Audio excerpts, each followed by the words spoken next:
Yo, you can follow me on Instagram at Dre Butterz 313. That's DREBUTTERZ. You can hit me on Twitter, on Facebook, all the same.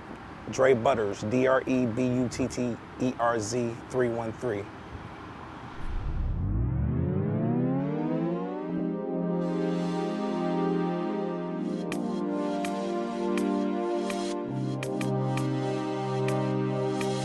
You checked in with Dre Butterz. We all have a story to tell and a lesson to learn, and this is my story.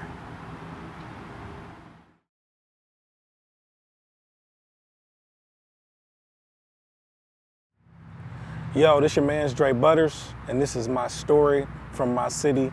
Welcome to Detroit.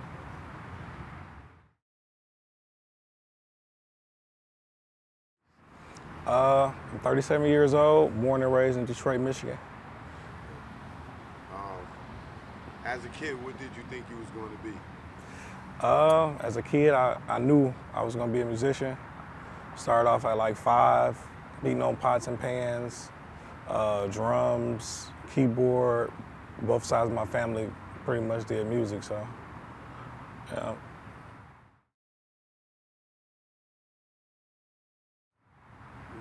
Did you grow up in a poor, middle class, or rich family? I would say poor. I would definitely say poor. Some could say middle class because how I look, because it can be an illusion sometimes. But yeah, we pretty much was broke. All right. Did you grow up in a single or co-parenting home? Single home, raised by my mother. Yeah. Was your father involved in your life at all? Yeah, in and out at that time. Now more so full time, but yeah. You said now, so full time? Yeah. I mean, he on call, you know what I'm saying? So, yeah. Do you think that affected your life in any way? Oh yeah, majorly. Can you give an example how? Can I give a little backstory? Yeah. All right, so pretty much, you know how the mothers keep the child away from the father type situation. That's pretty much what it was. And then, you know, a bunch of other stuff occurred and time just went by. And then after I got older, I sought out to be with him, to get to know him. And then he kind of was like in and out, you know what I mean? But it affected my life tremendously because it was just a lot that I needed to know as a man, you know what I'm saying? As a growing man, I mean, which is, you know, relatable to anybody that's in that situation. But, man, pretty much I just, I kind of was flipping out in school. I ain't had no direction as far as a male in my life. My mother did the best. You know what I'm saying? Best she could. I got kicked out of school, got kicked out of Detroit public schools, had to go to Macomb County schools, it's here in Michigan. Then I had to go to, I went to military school. That's where I actually graduated from, military school, so yeah. And then actually after school, when I was like 24, I went to Vegas, and it's like one of those movie type situations. I met a girl and got married out there, and then had no structure, you know what I'm saying? I just loved, you know what I'm saying? Just in love, you know what I mean? So moved her back here to Detroit, and we kind of just fell apart. Everything fell apart, lost it. And then that's when I went back in my mind like, man, if my dad was here to teach me how to be a husband, or how to, you know what I'm saying, how to do this, then I would, you know what I mean? So it kind of came back around, you know what I mean? But then I had to accept, like, you gotta love everybody for where they are in their life too, you know what I'm saying? Because he's living and growing just like I am. So, you know what I mean? So yeah, so it affected me, definitely, for sure. So what would you say to women that keep their kids away from the father or their sons away from the father just out of spite?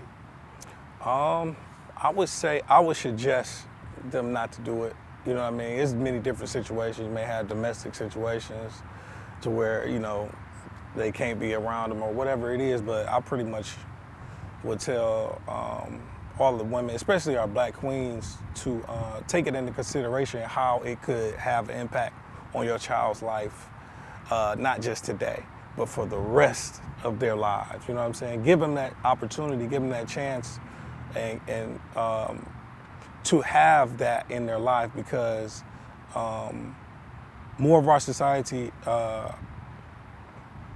we need to be trying to better this shit for real. I mean, I can cuss on it. Okay. Yeah, we need to be trying to better this shit for real. And I get it. A lot of these women are battered, abused, mental illness, all type of shit. You know what I'm saying? But that is definitely not the answer. So that's what I would say. Not the answer. You get your education? I got to the high school. Yeah.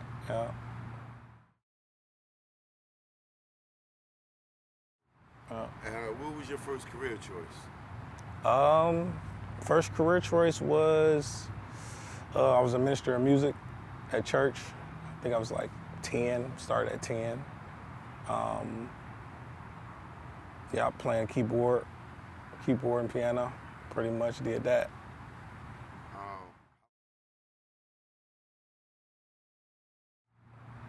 At what age do you feel you became an adult?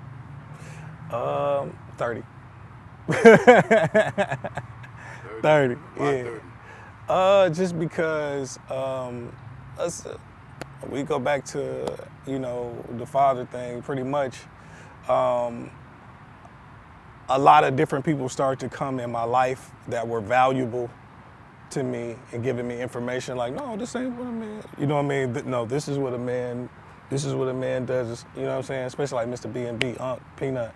Like he always like, no man, this is what you do, stabilize, protect, you know what I'm saying? Taught me about emotions, like, cause you just living, just going, just like, oh yeah, no, this is energy, you know what I'm saying? So yeah, pretty much it was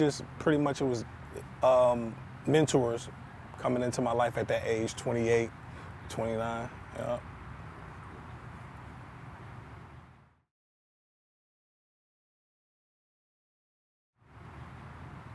So at what age did you make the career choice that most people know you for? Like seriously, it was like 27. I think I was like 27. Where I said I'm gonna do this, and I'm gonna go to the top, pretty much. And what were your early struggles pursuing it? Couldn't pay the rent. You know what I'm saying? I stopped playing at church. I was playing at church for a majority of my life. That's where my income came from. So I stopped because my time was, you know, I wanted to focus my time on learning how to create, engineer, write, everything. So just locked in. So it pretty much was, you know, typical shit.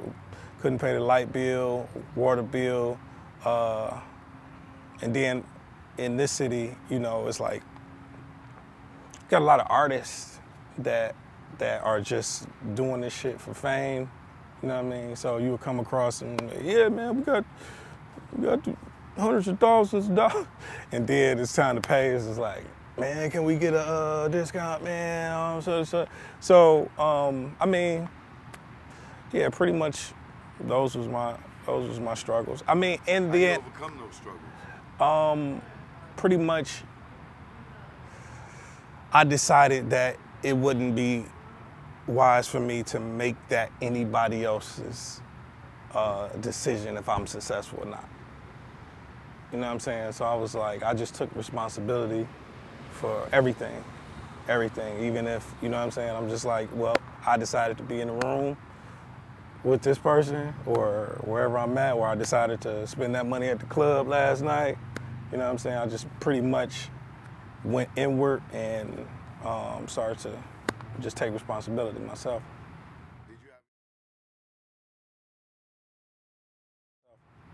Did you have anybody close to you that doubted you? Oh yeah, it was a lot of people that I ran across that was like, no, this ain't gonna work. You should do this, you know what I'm saying? But I did have my mother supported me, you know what I'm saying? But she's an evangelist in church, which was which gave me a lot of hope because it was like, you know, your son out here talking about strippers and shaking ass and all of that, and she's proud of this. You know what I mean? In the sense, you know what I'm saying? Yeah. Who would you say was your biggest supporter? Biggest supporter, I would definitely say my mom, for sure. My mom and my dad, both of them. Yeah.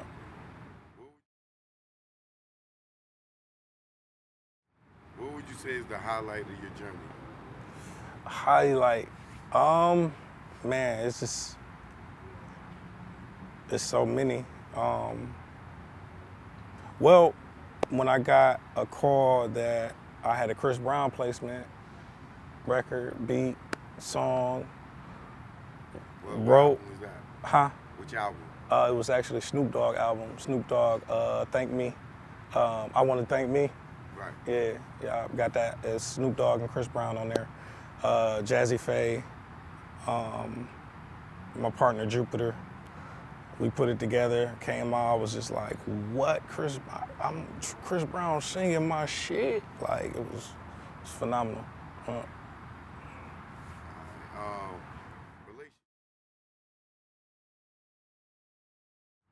What was the worst moment of your journey? Worst moment of my journey? I was on tour with Mr. B&B. He probably tell you the story. And I wanted to loosen up, so we ain't had no like cognac or nothing. I was performing at one of those schools in Alabama, one of those colleges in Alabama. And my homeboy was like, man, I got this popcorn, this weed popcorn. I was like, all right, cool. I'm sitting on the bleachers eating the popcorn, forgot it was edibles. I was hungry, ate the whole entire bag. So this Peanut said this is my best performance ever.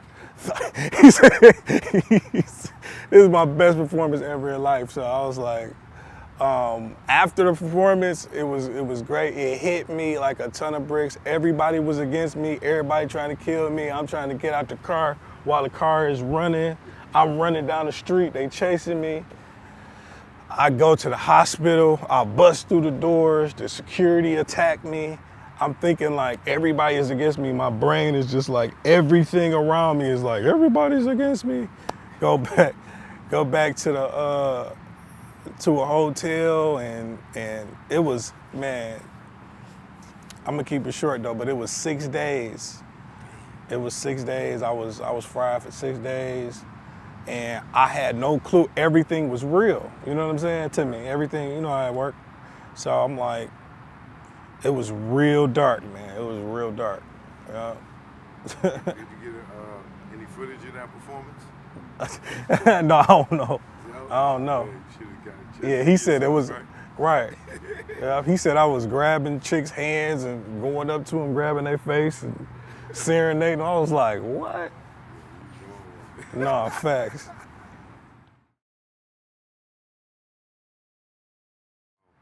Relationships, what have you learned about them?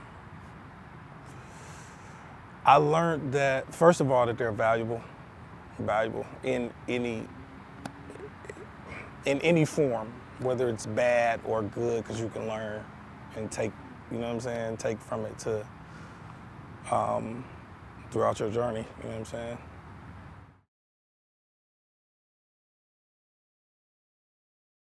Yep, if I can go back and change anything in life, it would be, I would be definitely more aware of my thoughts, more aware, more conscious of what I'm actually thinking, my self-talk, because I learned that's your reality. What you think of yourself, you know what I'm saying? My self-worth, self-image, you know what I mean? I definitely would, which I'm teaching my kids now, so for sure.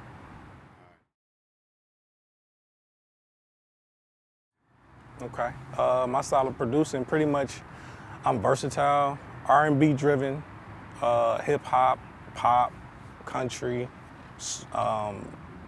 soul, Pretty much, I produce everything pretty much. Do you sample? Yeah, yeah. I'm sampling like more now because I'm really hooked on original music because I'm an actual musician. So, but yeah, for the sound, like now it's just popular. You know what I'm saying? So who are some of the producers that you like, old and new? I'm gonna say Kanye, Pharrell, Timberland. We'll go new now. I'm gonna say London on the Beat, Jazzy Faye, Swish Beats. Man, it's just so many, bro. So many. What artists do you like now? Now I like her. Of course, Chris Brown. I like Young Thug. Who else? I mess with Moneybagg Yo. Shoot, I was even messing with Jeezy, T.I., Jay-Z. It's just, let's go on, man. So who are the new talent in Detroit right now that got a buzz that people outside of Detroit haven't heard of? Or may not have heard of? Yeah, shoot, right now it's like Babyface Ray, Sada Baby, Baby Money, Skilla Baby. There's a lot of babies. I was gonna say, funny little babies. God damn, man. It's a lot. Babies out here. We need no more crying. God damn. Niggas gonna open up a nursery in hip-hop. Fucking babies. No, facts. Yeah. God damn, baby.